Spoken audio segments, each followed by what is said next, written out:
Musim gugur tiba. Panen sudah selesai, tapi alih-alih beristirahat, Anda malah disambut tumpukan sisa panen, gulma, dan daun-daun kering. Pemandangan yang akrab, bukan? Rasanya tangan ini gatal ingin membakar atau membuang semuanya jauh-jauh. Tunggu dulu, Anda hampir saja membuang harta karun yang sesungguhnya. Hari ini, saya akan menunjukkan cara mengubah sampah kebun ini menjadi pupuk kelas 1 yang sering disebut emas hitam. Kita akan membahas resep kompos musim gugur yang sempurna, sederhana dan mudah diikuti, yang akan membuat tanah di kebun Anda hidup kembali dan subur, tanpa perlu bahan kimia. Sebelum kita mulai, lupakan dulu semua yang Anda bayangkan tentang kompos sebagai lubang busuk yang menjijikkan. Sebenarnya ini adalah proses yang terkontrol, di mana kita menciptakan hotel bintang 5 sungguhan bagi miliaran pekerja mikroskopis. Tugas kita adalah menyediakan menu yang tepat dan kondisi yang nyaman bagi mereka, dan mereka akan melakukan semua pekerjaan kotor itu untuk kita. Percayalah, ini lebih mudah dari yang Anda kira. Nah, mari kita mulai dengan gambaran musim gugur yang paling akrab bagi kita. Panen sudah usai. Toples-toples berisi hasil kebun berjejer rapi di rak, dan ada rasa puas yang menyenangkan di hati, seolah semua sudah tuntas. Namun, begitu Anda melangkah keluar ke kebun, perasaan itu langsung berganti menjadi sedikit kekecewaan. Di depan mata Anda menjulang tinggi tumpukan-tumpukan besar dedaunan layu, ranting-ranting kering, dan sisa batang tanaman. Rasanya seperti tumpukan sampah kebun belaka yang harus segera disingkirkan. Nah, disinilah kebanyakan pekebun melakukan kesalahan fatal. Mereka melihatnya sebagai masalah yang harus segera dibereskan, lalu buru-buru menyiapkan gerobak dorong atau bahkan korek api. Padahal saya ingin mengajak Anda untuk melihat ini bukan sebagai masalah, melainkan sebuah peluang emas yang luar biasa. Coba lihat tumpukan-tumpukan ini dari sudut pandang yang berbeda. Semua sisa-sisa tanaman ini bukanlah sampah. Ini adalah modal awal Anda yang sesungguhnya. Ini adalah bahan baku tak ternilai, dari mana kita bersama akan membangun pabrik kesuburan sejati, tepat di lahan Anda sendiri. Setiap helai daun, setiap batang kecil, semua itu adalah investasi berharga untuk kesehatan tanah Anda di tahun mendatang. Itulah calon panen Anda di masa depan, yang kini terhampar begitu saja di bawah kaki Anda.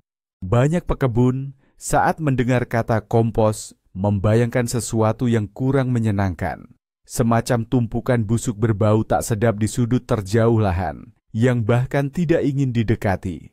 Stereotip inilah alasan utama mengapa banyak orang enggan mencoba metode luar biasa ini. Tapi mari kita sepakati, kompos yang akan kita buat sama sekali tidak akan seperti gambaran buruk itu. Kompos yang dibuat dengan benar bukanlah tempat pembuangan sampah. Ini adalah organisme hidup yang bernapas.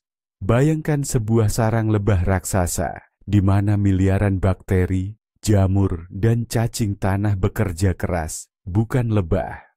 Ini adalah proses yang sangat terorganisir, di mana tidak ada tempat untuk pembusukan, melainkan hanya penciptaan. Tugas kita bukan sekadar menumpuk semuanya di satu tempat dan menunggu keajaiban.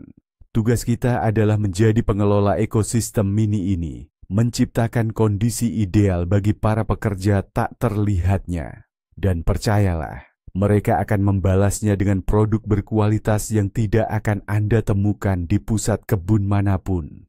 Nah, sekarang mari kita bahas kesalahan paling umum yang sering dilakukan, bahkan oleh tukang kebun berpengalaman sekalipun. Bunyinya begini, campur saja semuanya jadi satu, nanti alam sendiri yang mengurusnya. Kedengarannya logis, tapi dalam praktiknya pendekatan seperti ini justru sering berujung pada kekecewaan. Yang Anda dapatkan bisa jadi gumpalan lengket yang bau atau tumpukan kering padat yang bahkan setahun kemudian tidak berubah. Rahasia suksesnya terletak pada pemahaman bahwa para pembantu mikroskopis kita ini punya selera makan sendiri. Mereka butuh menu yang seimbang. Jadi sebelum kita mulai membangun lasanya kompos kita harus belajar memilah bahan-bahannya. Semua yang akan kita masukkan ke dalam kompos perlu kita bagi menjadi dua tim besar yang sangat penting. Karena dari perbandingan yang tepat antara dua tim inilah yang akan menentukan apakah kita pada akhirnya akan mendapatkan emas hitam yang berharga atau hanya tumpukan sampah. Baiklah, tim pertama, kita sebut saja mereka tim hijau. Ini adalah jagoannya dalam hal kandungan nitrogen. Nitrogen itu sederhananya seperti protein bagi mikroorganisme. Ia adalah energi yang memicu dan menghangatkan seluruh proses pengomposan. Apa saja yang termasuk dalam tim ini? Yang paling utama adalah bahan tanaman yang segar dan banyak mengandung air. Misalnya, gulma yang baru dicabut, tapi pastikan tidak ada biji yang matang agar tidak menyebar dan tumbuh lagi.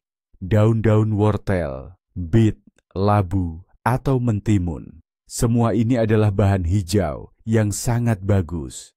Termasuk juga rumput taman yang baru dipangkas. Jika Anda memelihara kelinci atau ayam, kotoran mereka beserta alas kandangnya itu adalah bom nitrogen, pemicu super untuk kompos. Bahkan limbah dapur, seperti kulit sayuran atau ampas kopi, juga termasuk dalam kategori hijau ini. Ingatlah, segala sesuatu yang basah, segar dan berwarna hijau adalah sumber energi utama kita. Sekarang, mari kita bicara tentang kelompok kedua. Bahan cokelat.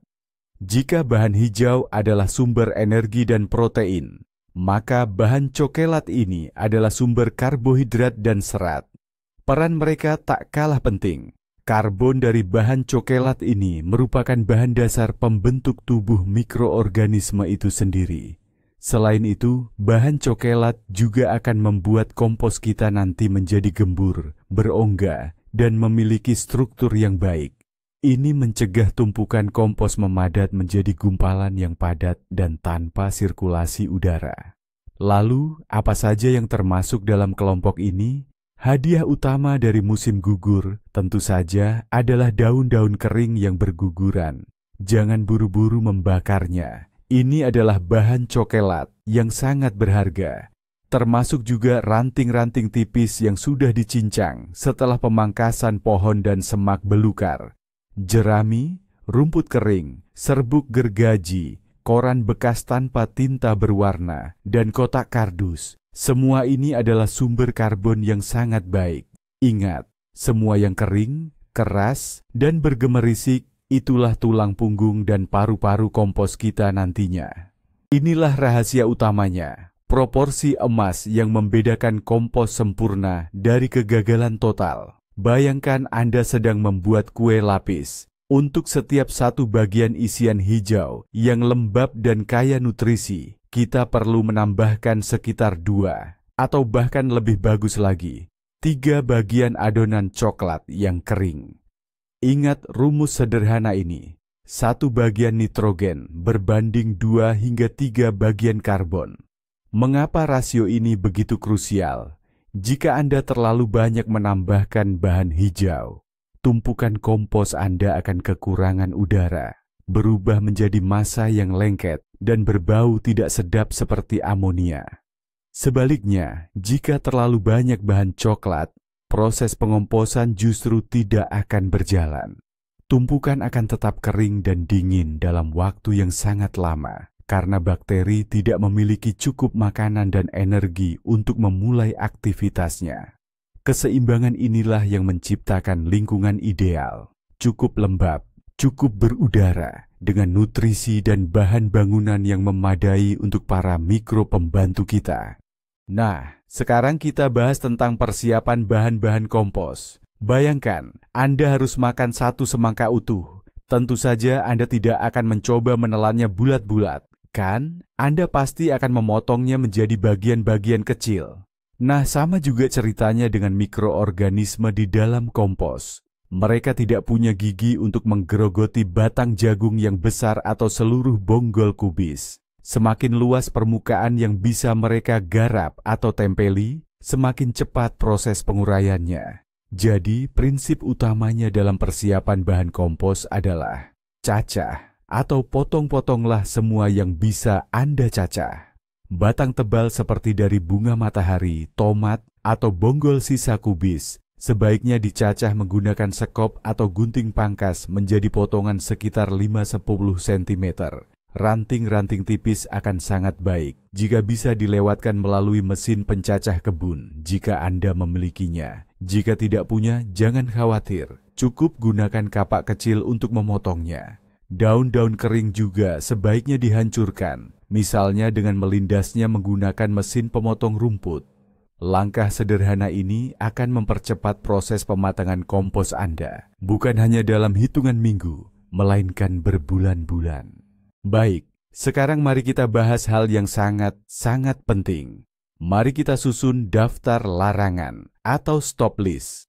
Ini adalah daftar barang-barang yang sama sekali tidak boleh masuk ke dalam tumpukan kompos kita. Mengabaikan daftar ini bisa mengubah pupuk kompos Anda yang seharusnya bermanfaat menjadi senjata biologis yang menyerang kebun Anda sendiri. Di urutan pertama adalah semua jenis dedaunan atau sisa tanaman yang terinfeksi penyakit jamur serius.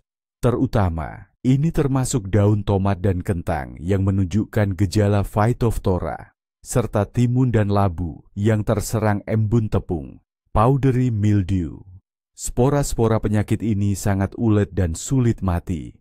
Mereka bisa bertahan hidup dengan sempurna di tumpukan kompos Anda, bahkan jika tumpukan itu mencapai suhu panas. Dan saat musim semi tiba, Anda tanpa sadar akan menyebarkan bibit penyakit ini ke seluruh area kebun Anda.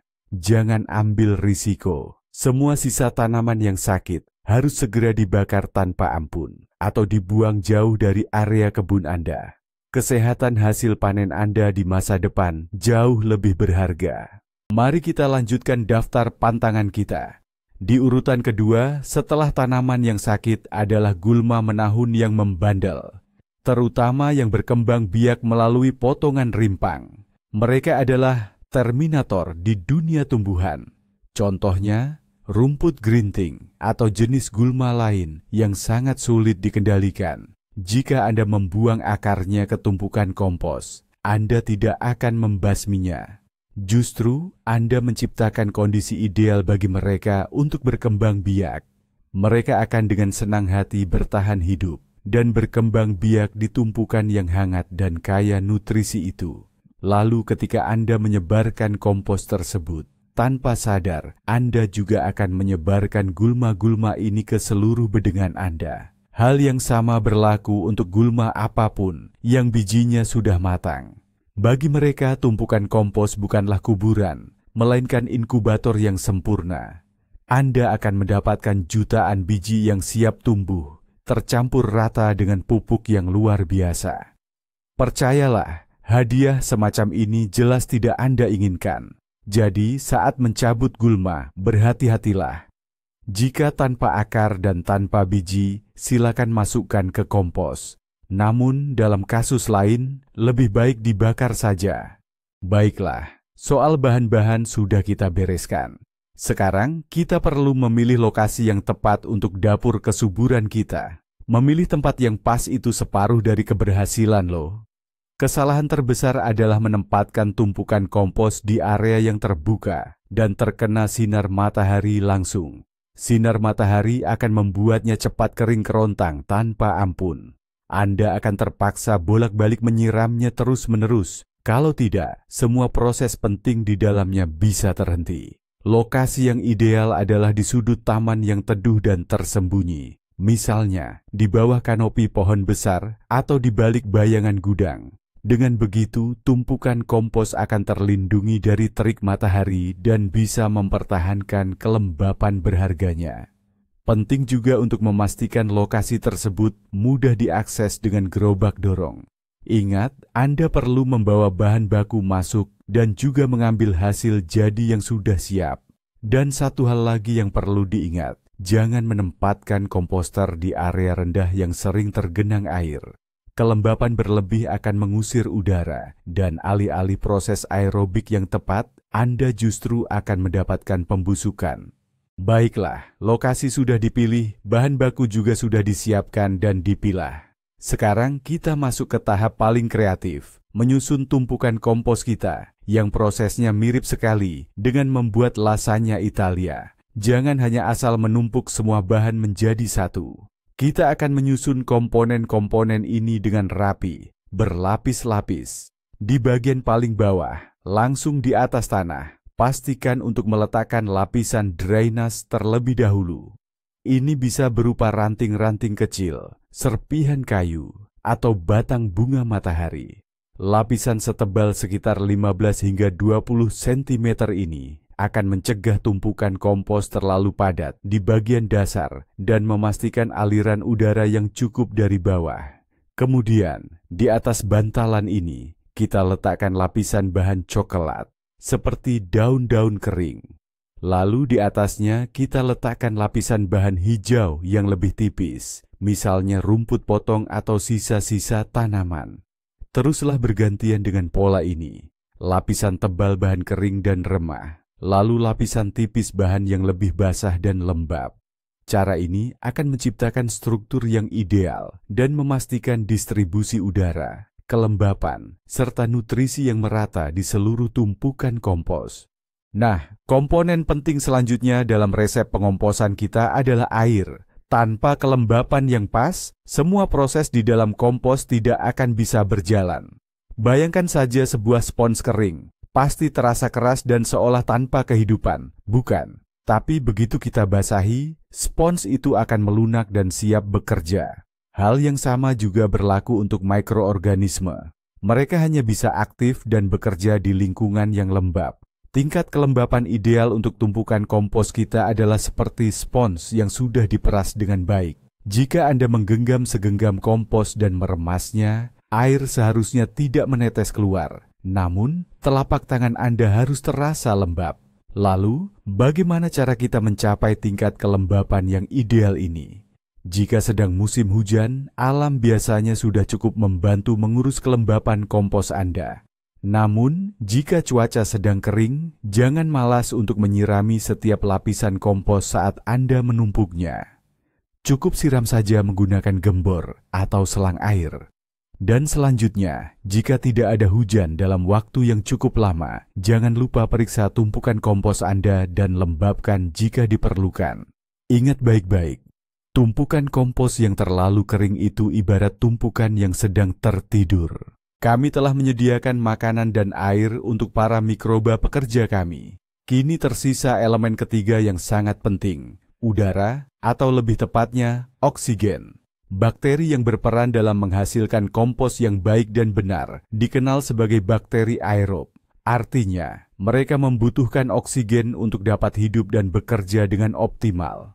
Jika oksigen tidak tersedia, tempat mereka akan digantikan oleh jenis bakteri lain, yaitu bakteri anaerob. Bakteri anaerob ini tidak melakukan pengomposan, melainkan menyebabkan pembusukan, yang disertai dengan bau tidak sedap dan pelepasan senyawa berbahaya.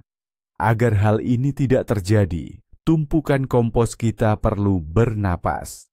Bagaimana cara kita membantunya? Cara yang paling sederhana dan efektif adalah dengan membolak-balik atau mengaduk tumpukan secara berkala.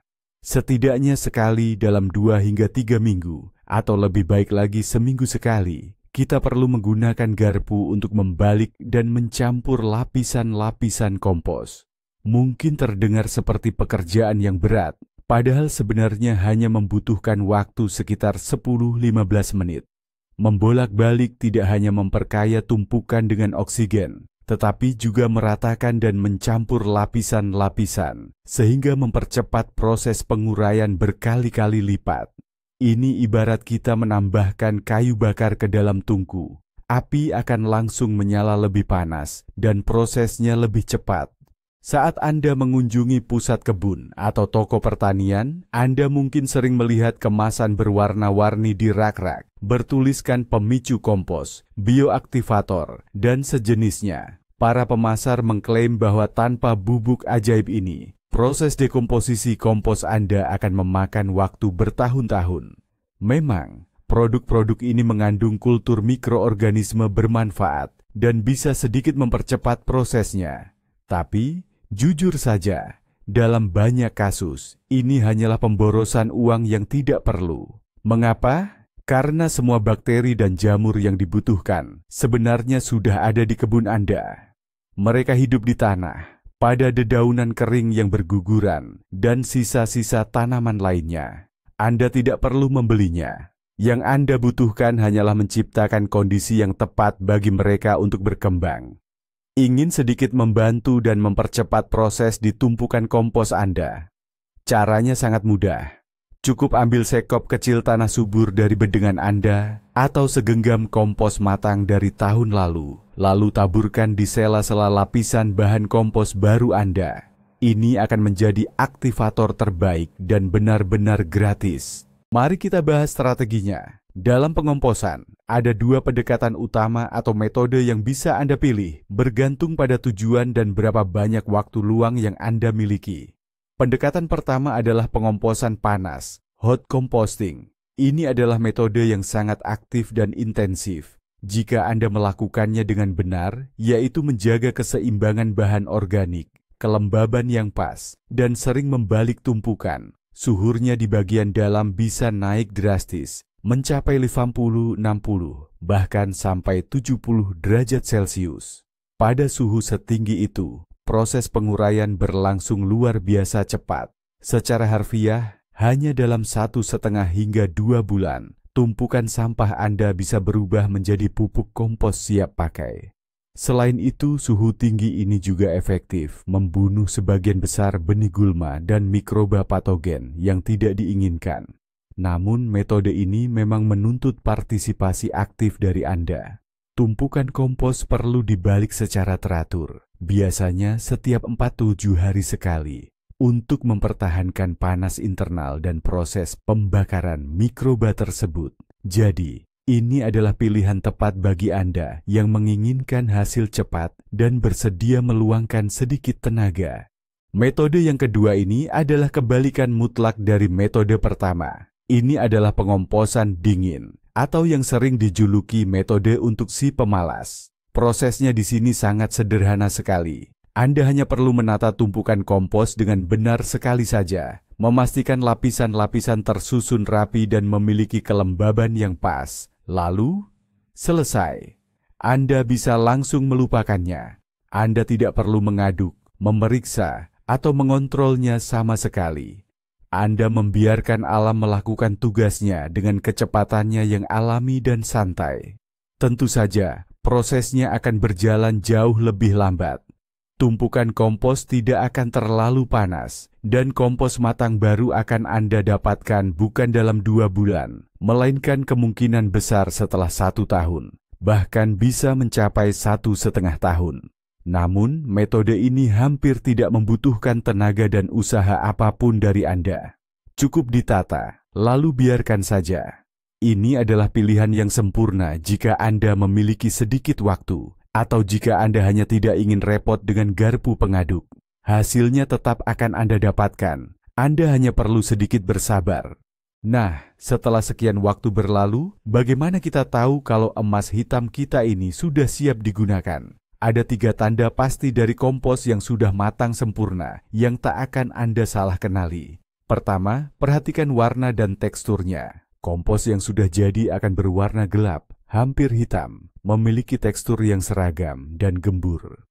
Anda tidak akan lagi melihat sisa-sisa daun atau tangkai individual di dalamnya. Semuanya sudah menyatu menjadi satu massa yang gembur, mirip sekali dengan tanah subur yang biasa Anda beli. Kedua, perhatikan volumenya. Tumpukan kompos yang sudah matang akan menyusut volumenya, mungkin 2 bahkan sampai 3 kali lipat dari tumpukan awal. Ukurannya akan terlihat jelas berkurang dan padat. Dan yang ketiga, tanda paling utama dan paling menyenangkan adalah baunya. Lupakan bau busuk atau amonia.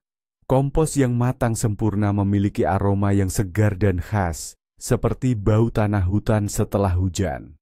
Ini adalah aroma yang menyenangkan, hidup, dan benar-benar alami.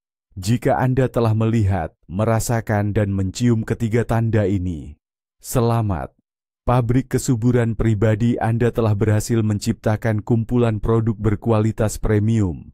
Tapi, Bagaimana jika ada yang tidak beres? Jangan khawatir, setiap kesalahan bisa diperbaiki. Bayangkan, Anda mendekati tumpukan kompos Anda dan alih-alih mencium bau tanah yang harum, Anda malah mencium bau amonia yang tajam dan tidak enak, mirip bau kandang ayam yang kotor. Apa artinya ini? Ini adalah sinyal SOS dari kompos Anda. Tumpukan itu seolah berteriak, "Aku tidak bisa bernapas, dan aku kebanyakan bahan hijau."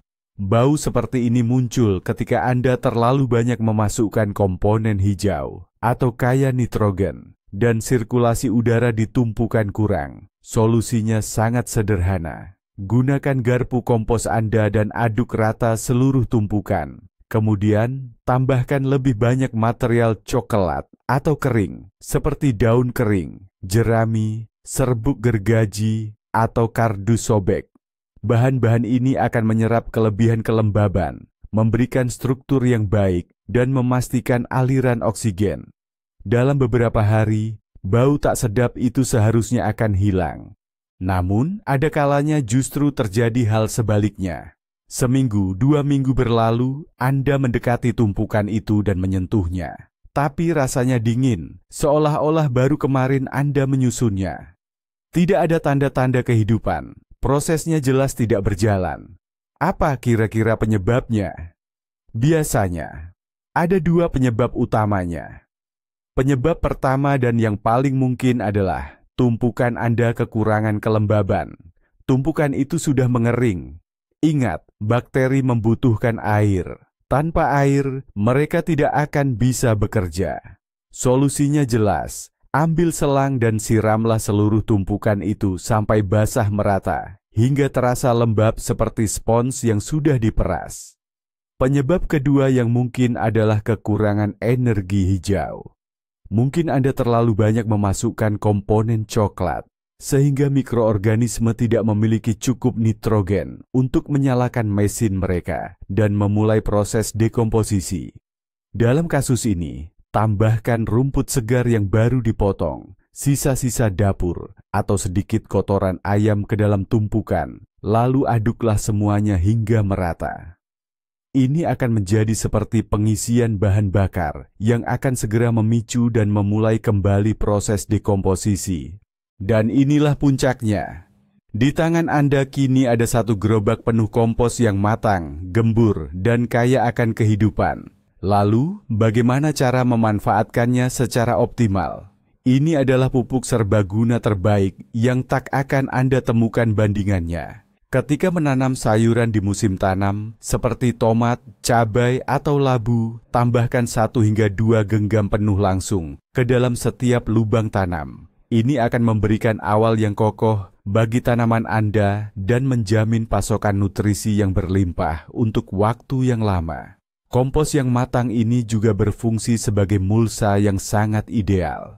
Sebarkan secara merata setebal 3-5 cm di sekitar pangkal tanaman, semak, dan bahkan pohon Anda. Mulsa ini tidak hanya akan melepaskan nutrisi secara perlahan setiap kali hujan, tetapi juga efektif menjaga kelembaban tanah, melindungi akar dari sengatan panas, dan menekan pertumbuhan gulma yang tidak diinginkan. Atau Anda cukup menebarkannya di permukaan bedengan sebelum dibalik atau dicangkul untuk memperbaiki struktur dan kesuburan tanah secara menyeluruh. Singkatnya, Anda mengembalikan kepada tanah apa yang telah diambil darinya, namun dalam bentuk terbaik dan terkonsentrasi. Namun, momen paling menakjubkan itu bukan saat Anda mendapatkan produk jadinya. Transformasi kesadaran yang sesungguhnya justru datang di musim semi.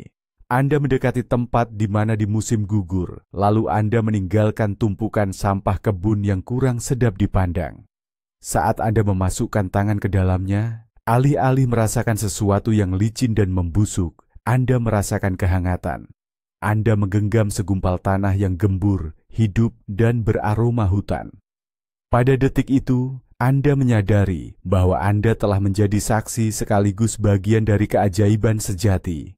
Anda tidak hanya sekadar membuang sampah. Anda telah menutup siklus kehidupan di lahan Anda sendiri. Anda mengambil apa yang telah mati dan mengubahnya menjadi kesuburan, menjadi energi untuk kehidupan baru. Ini mengubah segalanya. Anda bukan lagi sekadar konsumen yang hanya mengambil hasil panen dari tanah. Anda menjadi mitranya yang merawatnya dan membalas kebaikannya. Jadi, jangan buang anugerah musim gugur yang tak ternilai ini. Ubahlah mereka menjadi emas hitam yang akan menghidupkan kembali tanah Anda dan memberikan Anda panen yang melimpah dan sehat. Ini adalah cara termudah dan paling efektif untuk membuat taman Anda benar-benar hidup. Terima kasih sudah menonton sampai akhir. Jika video ini bermanfaat untuk Anda, silakan like dan berlangganan saluran ini agar tidak ketinggalan rahasia berkebun terbaru. Nah, sekarang pertanyaan untuk Anda. Apakah Anda punya trik khusus dalam membuat kompos? Mungkin Anda menambahkan bahan rahasia tertentu? Tuliskan di kolom komentar. Mari kita saling berbagi pengalaman.